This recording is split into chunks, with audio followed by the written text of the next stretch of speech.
Hi everybody, it's Jason Horn. You guys might have seen me on the chat room.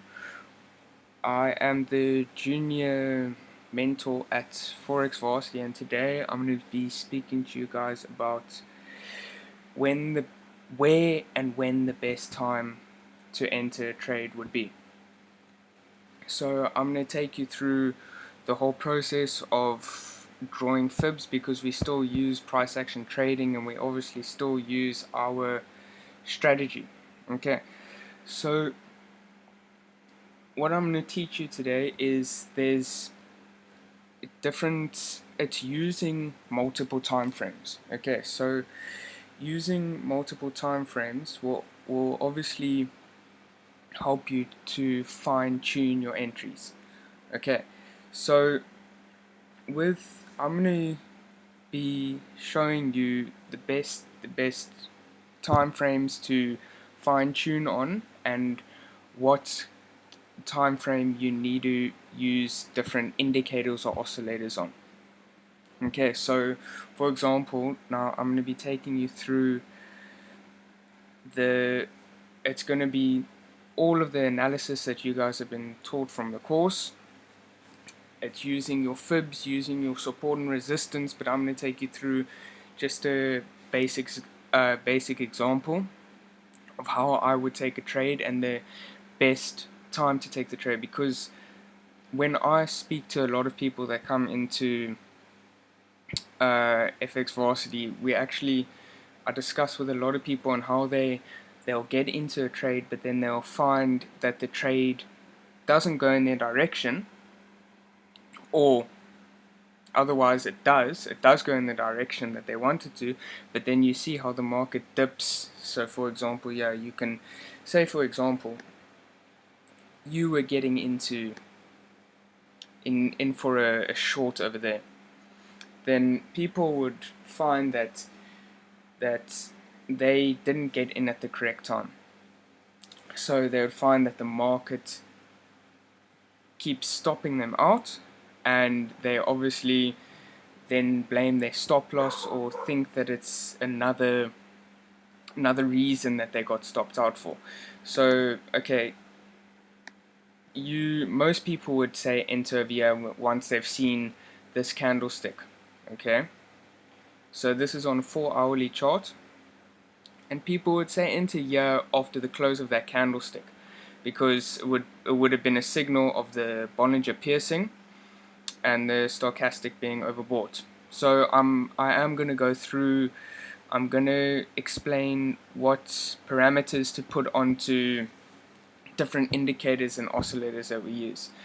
So, back to the example of where people would enter here. You would enter over here. Okay, so if you entered there, then it would have been the close of this candle. You would have come in for a nice amount of profit here. You would have seen your profits. Then later on, if you're watching the charts, which most people do, later on you will see that it comes up, and then most people will be too scared. Okay, I didn't get in at the right time, now the market's turning my way. Because I don't know if all of you or a few of you find this happens with you, but you will begin to look for, so once you analyze a trade, you look for ticks. You look for ticks that show that the trade's in your direction. But once people are in a trade, so for example, if you entered this trade here and you were in profit and it came out of profit, then it rid there for 8 hours on those two bars, then you would find yourself reanalyzing, because you think now, okay, the market's turning in the opposing direction of what I initially put my trade on for.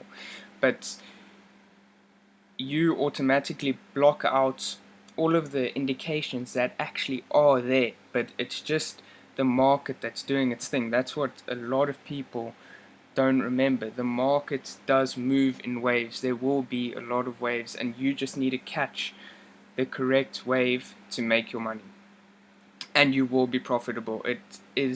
That's why we only trade high probability trades. So what I'm going to teach you is, I know a lot of you will be thankful for this, because you timing, exiting and entering trades, well, in this case entering a trade, is the most important aspect regarding initiating your trade. Okay, so because once you use this tactic, you or this method, you won't you won't feel insecure once your trades are on. Okay, because you're going to be using different time frames. So just to make it clearer, I don't, obviously most of you know this, but just to clarify this, for every one 4 hourly candlestick, there is 4 1 hourly candlesticks. Okay, so for example, if you, because I found it very extremely difficult to take trades off of a candlestick signal. So it's nearly, sometimes it's impossible, because yes, it's one of the rules, but that's why we have different time frames. You got to look at the bigger picture. You got to look at lower time frames, because they are more detailed. It shows it shows the little details that the so the 1 hour would show details that the 4 hour bar has just shown in one big fat block, and it doesn't show anything. Therefore, if you go down to the 1 hour, you fine tune it, you look what's happened in that bar, what's been stronger. So whether the bulls have been stronger or the bears have been stronger. Yes, you can see that off obviously one, but you want to see where that candlestick is going to take you. So if you get it in that sense, so you need to see. So for example, this bar, this bearish engulf, if I move down to the 1 hourly, you'll be able to see the little fine tuning of the candlestick. So within it could be a small reversal pattern, or indecision candlestick. You never know, and that's what could actually help you. Like, it could help you extremely well. Okay, so if you follow this, I've backtested, Michaela and I have backtested, and we've read up, and I've this past week, I've actually entered all of my trades on it, and on this method, and it hasn't gone wrong for me yet. Okay, so this is what you do. First of all, okay, so let me just take my Fibonacci away. Okay, so it's a standard fib. Obviously you know that this is uptrending now. Okay, so first of all, you do your analysis. I'm just showing you with regards to the fib, because it's going to be easier for you to understand. But once you guys go and practice this, you can practice it on a demo account. If you don't believe me, you can practice it in on your live account. It will work. Okay, so first of all, what you do, you analyze, you draw your support and resistance. Please guys, remember, I know it's off topic, but remember your correlations. Because say for example, you are in one trade, and you want to enter another one, but you haven't looked at your correlations. That's you doubling your risk. So say you targeted $30 profit. Yes, you could make $60, but you can lose 4% depending on your 2 or 4% depending on your risk on your accounts. Okay, so let's get started. I'm starting off my 4 hourly chart. I'm drawing a fib how you normally would. obviously you guys would look for support and resistance and all of the other technical analysis aspects that you've been taught. Okay, so you can see that price has come down. It's come up to our 61.8.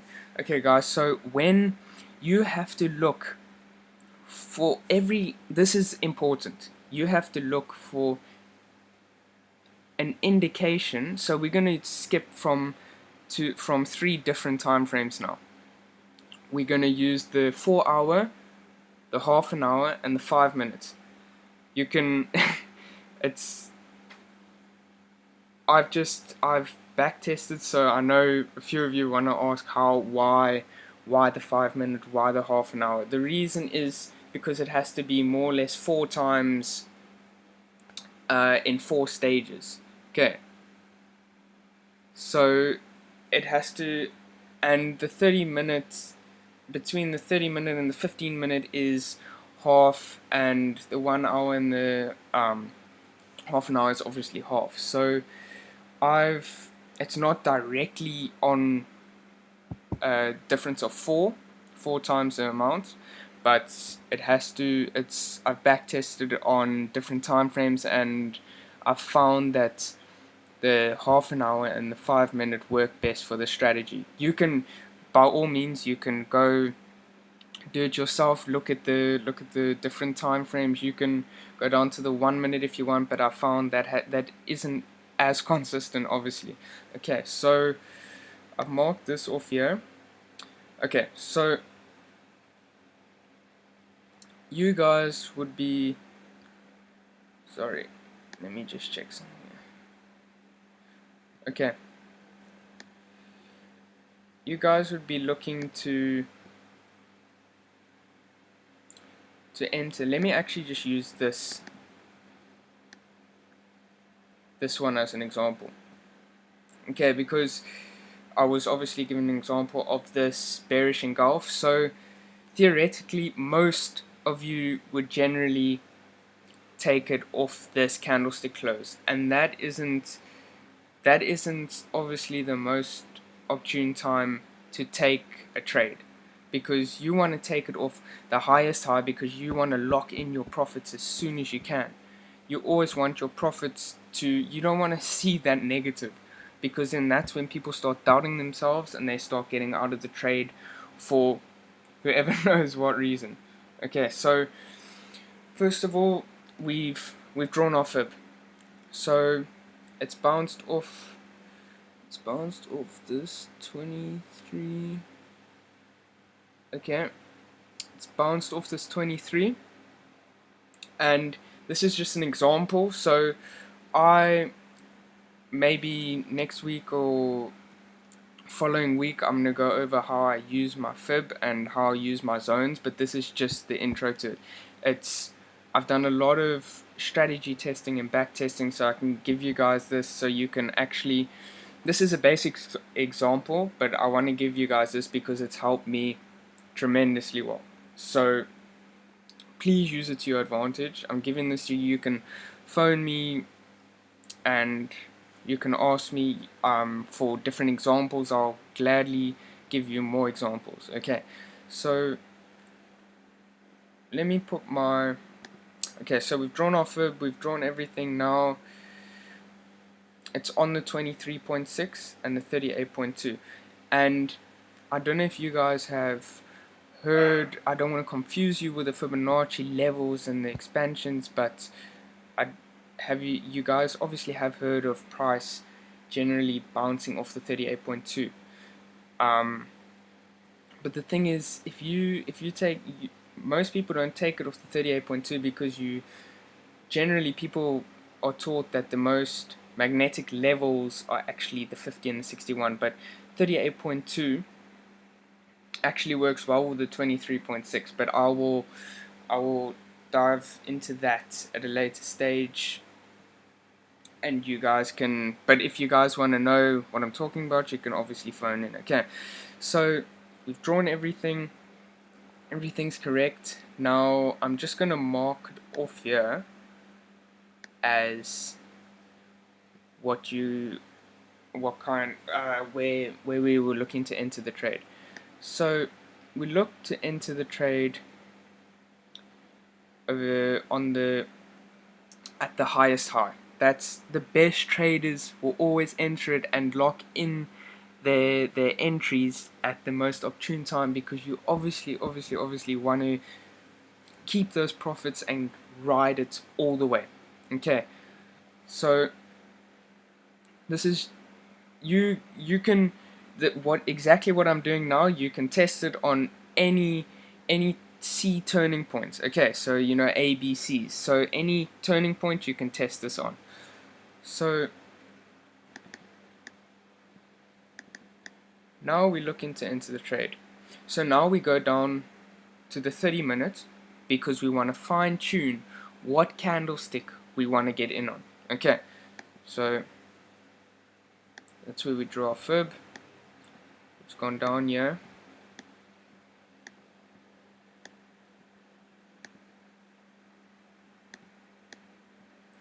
Okay, so what I'm going to show you now, you have to pay close attention to, because people get confused because they think, oh no, it only works in this scenario, but it's actually worked all the time.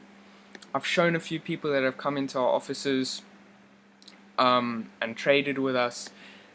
I constantly show them new things, and I showed them this, and it has worked well for one of the people that I actually showed. So you can take my word for it, but I actually want you guys to go test it out for yourselves, because me doing it for you isn't going to help your account. It's going to help mine.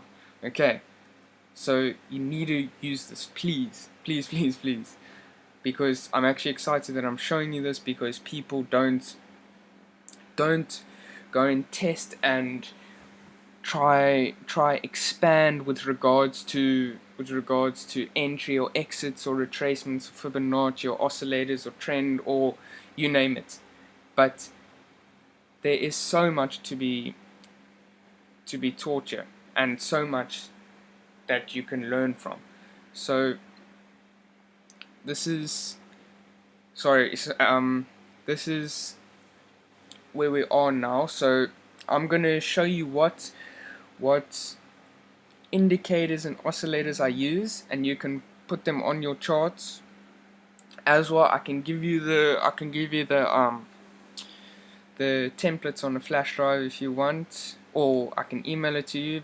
Just email me and I'll gladly give that to you. Okay, so I'm gonna just draw a shape over here. Okay, now don't get annoyed with me because I haven't explained why. I'm explaining why right now. Okay, so this is down on the 30 minute. This is where we wanted to enter.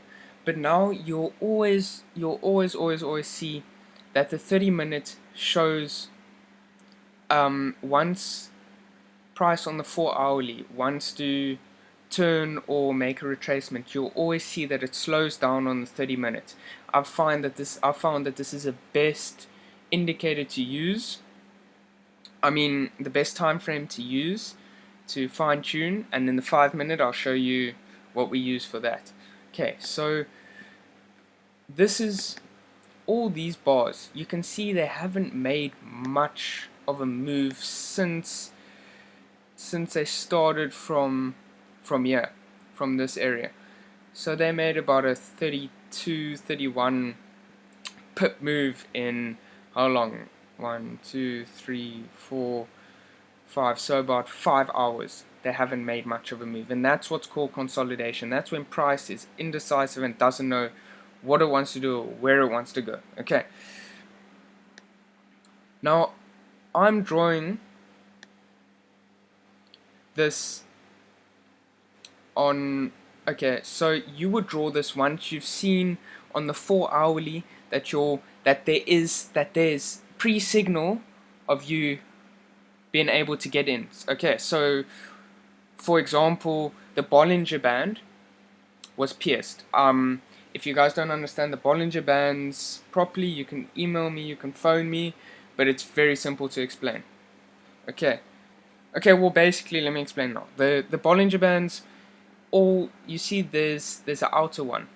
Out, and then all of these ones are the inner Bollinger Bands. So all you have to do is wait for the Bollinger, this white band on only the outer one, to be pierced by price. Touched or pierced by price. See how it works here? Bollinger Band came up, pierced the price there. Bollinger Band came down, pierced right through, came up, pierced right through. But the thing is, once you use Bollinger Bands, you can't. That's a signal. Yes, price wants to turn. Now you need to start looking. You need to be focused once you see that there's signal. So you could use a stochastic for signal as well. So on the 4 hourly, it has to be into your zone, in your kill zone, as we would say here. So once it's in your kill zone, you look at that consolidation. It'll always consolidate. Well, I can't say always. 99.9% of the time, I'll see it consolidate. I haven't been proven wrong yet, but I can't just assume. So I draw this box once I see that price is ready to turn, and I draw it on the bars. So on the open and close bars. So not on the wicks, because the price has just moved there. So what is so amazing about this strategy is that, say price came up to here, so you couldn't see on the right hand side of this, so you wouldn't be able to see from this black line to the right, you wouldn't be able to see any of that, but you would draw your bar from here. You would look for okay, so obviously you guys know that you can't look for consolidation, obviously, if it's only like two candlesticks. It has to be, maybe I suggest 3 or more. But what's nice about this is that this box shows where price wants to go. So it started consolidating from this green, from this bearish candlestick through to here, through this one, through this one, through this one, and through that one. So what we look for, guys, this is important. This is the crux of what I'm explaining to you. What is so important is that you have to wait until price moves out of the box. Okay, so out of where I've drawn it, you have to wait for price to move out of it. Then you know for a fact that price has turned. You take that trade, you ride it, you enjoy your profits, you take your money. Okay, so you would look for price to turn out of the zone, out of the small shaded box.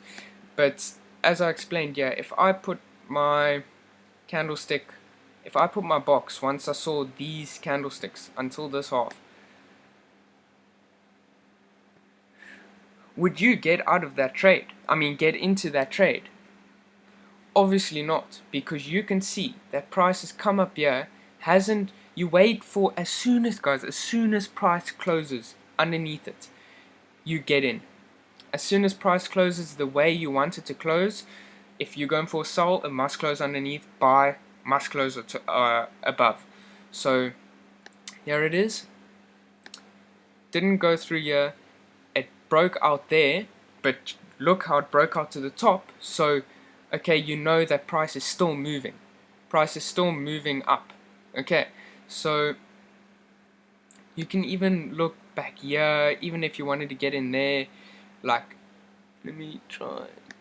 Even if you wanted to get in here, you would have moved it to there, and it wouldn't have. You would have moved it here because of the closing points. Then you wouldn't have gotten in there. Obviously, that's what's so nice about the strategy, is because it wouldn't, on the 4 hourly or the 5 minute, which I'll get to now, it wouldn't have changed. So it wouldn't have turned yet, and it wouldn't have given you signal. So that's what's so beautiful about this. So once I saw these, okay, so getting back to this, you wouldn't have gotten in on that, because it obviously would have moved still.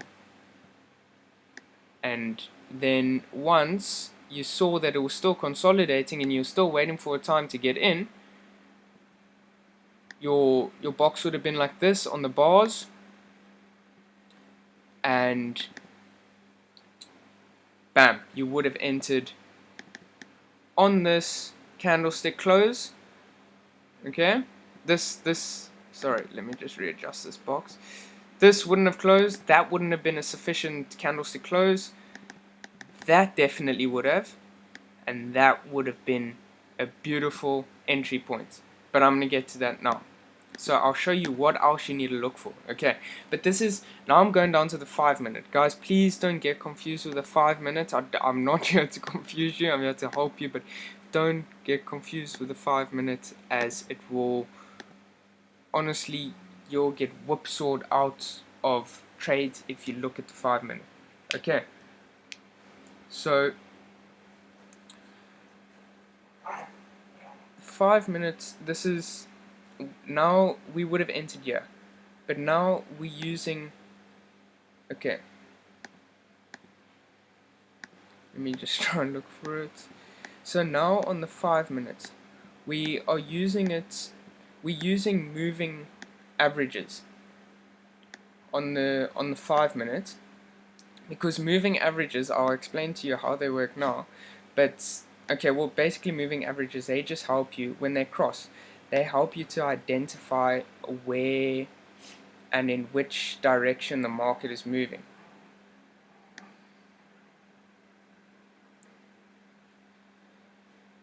Don't know where this is now. Okay, so now I'm gonna add my candlestick, my moving averages, and this is where we would have gotten in on the half an hour. Would have seen here, that's where we would have gotten in on the half an hour. And now once you see, no, okay, so let me insert custom moving averages. So the first moving average has to be a 10, and I'll make it red. I'll make the width bigger, and then the second one has to be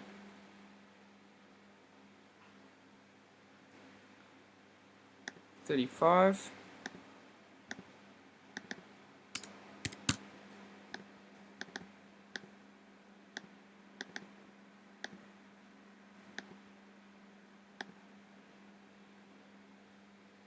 And the fourth one, sorry, it's a long process. Fourth one has to be 50. And the reason, this is moving averages, just basically they lag price. So what they do is they show you where the price has been moving and the trend that it's been going in, and all of, and just, it's just the basics of it. Okay, so let me just delete the Bollinger Bands. So now this is a last step. So with the moving averages, you need to, the rule with the moving average, if you want to, it's vice versa, so you can take it as opposing or not, just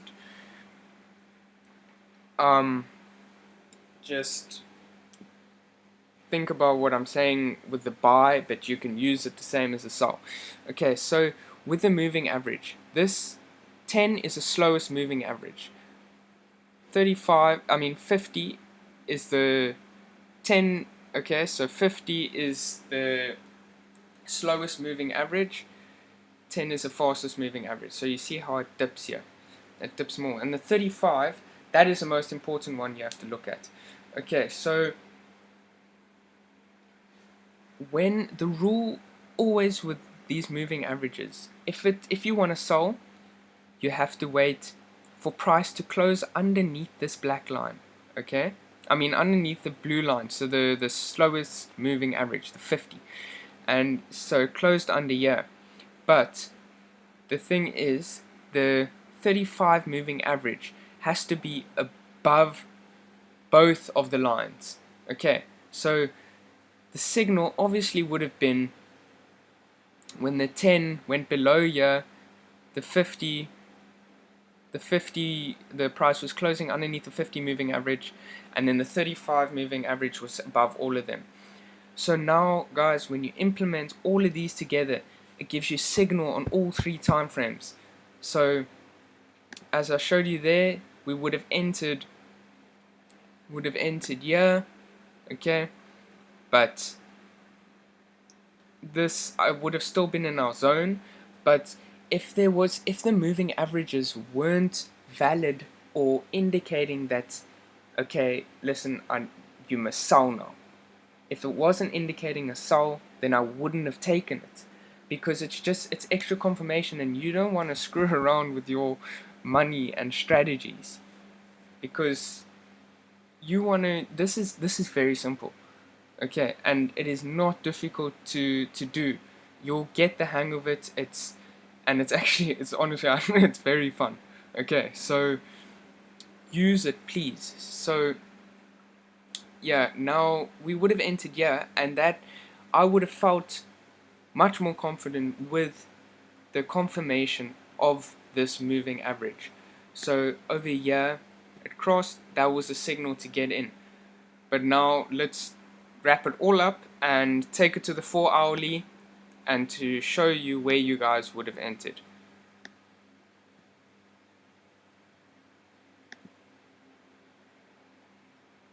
Look at that. You guys would have entered, that was here. You guys would have entered on the close of this. So what are the chances of most people entering on this close? Why? What would your reason be? So guys, lastly, thank you for listening and thank you for watching. But lastly, I just want to say, please, just a rule of thumb, always look for signal on all of your time frames. Please feel free to email me and ask me any questions you wish. Okay, thank you.